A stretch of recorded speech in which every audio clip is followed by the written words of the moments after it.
የሆነ ፎርም በፒዲኤፍ ከተላከላችሁ ፈርማችሁ ለመመለስ ፕሪንት ማድረግ አይጠበቅባችሁም።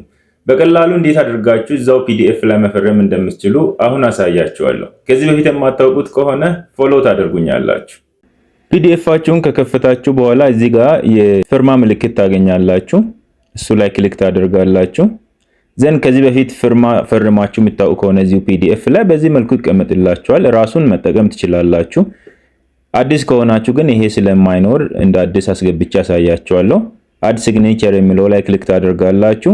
ዘን እዚህ ጋር እንደፈለጋችሁ መፈረም ትችላላችሁ። የኛው ታይፕ አድርጋችሁ የምትፈርሙበት ሴክሽን ነው ማለት ነው። ለምሳሌ ሲምፕሊ መላ ብዬ ልፈርም እችላለሁ።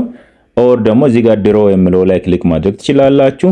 ታች ፓዳችሁ ላይ እንደዚህ በማድረግ እንደፈለጋችሁ መፈረም ትችላላችሁ ማለት ነው። ኦሬዲ በወረቀት ላይ ፈርማችሁ በኢሜጅ መልክ የያዛችሁት ፊርማ ካለ እዚህ ኢሜጅ የሚለው ላይ ክሊክ አድርጋችሁ አፕሎድ ማድረግ ትችላላችሁ ማለት ነው። ኤኒዌይስ ድሮ ያደረኩትን ፊርማ መጠቀም ከፈለኩኝ አፕላይ የሚለው ላይ ክሊክ አደርጋለሁ። ዘን ከርሰሩን በማንቀሳቀስበት ጊዜ ፊርማው አብሮ ይሄዳል ማለት ነው። የትም ዶክመንት ላይ የምትፈልጉበት ኤሪያ ላይ ወስዳችሁ ማስቀመጥ ትችላላችሁ ማለት ነው።